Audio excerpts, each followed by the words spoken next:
বাতিলের কিছু নাই। শুনেন, আমাদের বাজেট কি হবে তার কিছু বললাম এখানে, এতটুকু কি বললাম, আমাদের বাজেটটা কি হবে আমরা এটাই করবো। কিছু বাতিল টাতিলের শব্দটা ইউজ করতে চাই না। দেশে একটা শান্তিপূর্ণ পরিবেশ রাখতে হবে তো, সুতরাং সব কথা ওইভাবে বলার দরকার নেই। কিছু বাতিল করবো এটা বলার দরকার নেই। বাংলাদেশের সাধারণ মানুষের জীবনযাত্রার মান হচ্ছে যে কোনো বাজেটে প্রধান লক্ষ্য হতো। সবকিছু তো সাধারণ মানুষের জীবনযাত্রার মানের বিরুদ্ধে চলে যাচ্ছে। একটু বললাম, বিস্তারিত বললাম, আইটেমও তো বলে এটা খালি প্রোডাক্ট ডাইভার্সিফিকেশন না, এটা মার্কেট সম্প্রসারিত করার প্রোগ্রামের একটা অংশ। ট্যাক্স ব্র্যাকেট যেটা রেখে দেওয়া হয়েছে, নিম্নতম যেটা ট্যাক্স ব্র্যাকেট রাখা হয়েছে আগের মতো,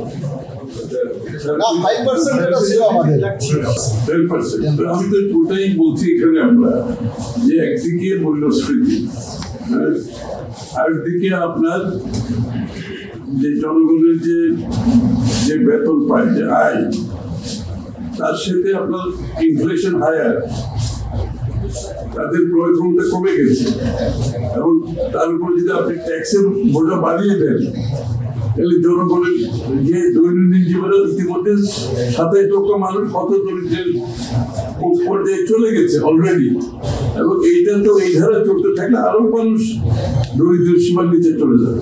আপনাকে তো জনগণের দৈনন্দিন জীবনযাপন বিষয়টা মাথায় রাখতে হবে। প্রথমে দেশে আপনি যাই করেন, বাংলাদেশের সাধারণ মানুষের জীবনযাত্রার মান হচ্ছে যে কোনো বাজেটে প্রধান লক্ষ্য হতো। তার জীবনযাত্রার মান যাতে এফেক্ট, সেটা আপনার কর পলিসির মাধ্যমে হোক, সেটা সরকারের যে কোনো নীতি, মানে সোশ্যাল সেফটি নেটের কথা বলেন, প্রথম লক্ষ্য হওয়া উচিত। সেইগুলো উপকৃত হচ্ছে। আমাদের দুঃখটা সেখানে, যে আন্দোলনের জন্য, যে বৈষম্যহীনতার জন্য আমরা আন্দোলন করেছি, তার কোনো প্রতিফলন আমরা এখানে দেখতে পাচ্ছি না। বরঞ্চ উল্টো, সাধারণ মানুষের ক্রয় ক্ষমতা আরো কমতে যাচ্ছে।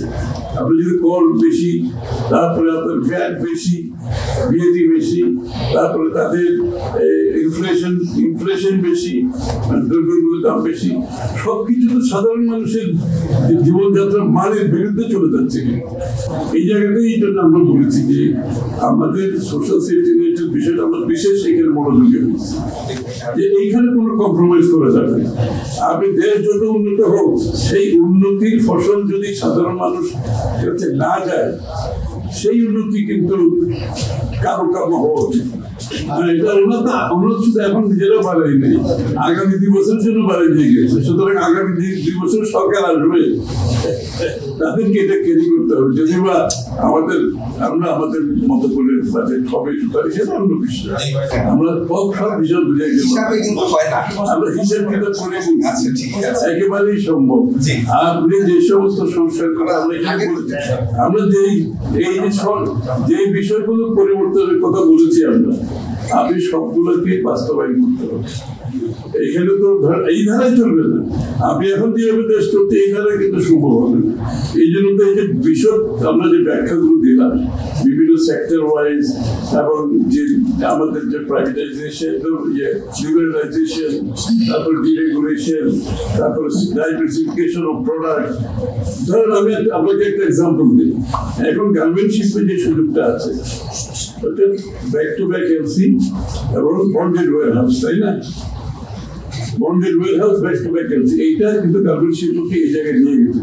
একটি বড় ধরনের ডিরেগুলেশনের কারণে যে সমস্যা হয়েছে, আরো 20টা শিল্পকে দিতে অসুবিধা হতে আমরা তো দেবো, বলতেছি আমরা আরো 10টা 20টা সেক্টর খুলে দেবো।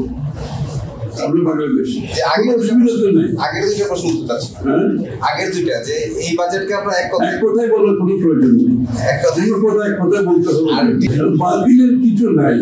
শুনেন, আমাদের বাজেট কি হবে তার কিছু বললাম এখানে, এতটুকু কি বললাম, আমাদের বাজেটটা কি হবে আমরা এটাই করবো। কিছু বাতিল টাতিলের শব্দটা ইউজ করতে চাই না। দেশে একটা শান্তিপূর্ণ পরিবেশ রাখতে হবে তো, সুতরাং সব কথা ওইভাবে বলার দরকার নেই। কিছু বাতিল করবো এটা বলার দরকার নেই। আমরা আমরা আমাদের আমাদের কর্মসূচি বাস্তবায়নের জন্য একটা রাজনৈতিক দলের যে অঙ্গীকার আমরা জনগণের কাছে, আমরা আমাদের অঙ্গীকার বাস্তবায়ন আলোচনা বাতিল করবো রাখবো, এগুলো আলোচনার কোনো বিষয়। ওরা কি করতে পারবে যদি আলোচনার বিষয় না, আমরা কি করবো সে এমন দরকার। শুনেন, ইন্টারিম গভর্নমেন্টের সম্বন্ধে আসলে আমি বেশি, এটা তো খুব বেশি বিস্তারিত আলোচনা খুব প্রয়োজন আছে আমি মনে করি। আমরা অপেক্ষা করছি দেশের জনগণ। আমি শুরুতেই বললাম যে নির্বাচিত সরকার, জনপ্রতিনিধি, সংসদ, আলোচনা, জনগণের অংশগ্রহণ সবটা অনুপস্থিত। সুতরাং এখানে আলোচনা করে কোনো লাভ হবে না। আমাকে অপেক্ষা করতে হবে একটা নির্বাচিত সরকার। প্রাইভেট সেক্টর ক্রেডিট গ্রোথ আছে না, প্রাইভেট সেক্টর ক্রেডিট গ্রোথ কমছে, মূলধন আমদানি কমছে, তারপরে আপনার বিনিয়োগ কমছে, কর্মসংস্থান কমছে, এই ধারা তো এটা তো নিম্নমুখী বিষয়টা। যত তাড়াতাড়ি নির্বাচনের মাধ্যমে একটা নির্বাচিত সরকার আসবে, এটাকে রোধ করা সম্ভব এই একমাত্র পথ, আর কোন পথ তো নেই। কারণ আপনাকে স্বল্প মুক্ত দীর্ঘমেয়াদী পরিকল্পনার মাধ্যমে অল স্টেক হোল্ডারকে এখানে ইনভলভ করতে হবে, তারপরে আপনি দেশটা এগিয়ে যাবেন। এখানে তো সবাই সিদ্ধান্ত স্থগিত, স্থগিত মানে সব স্থগিত, স্থগিত থেকে বেরোতে হবে আগে। ধন্যবাদ।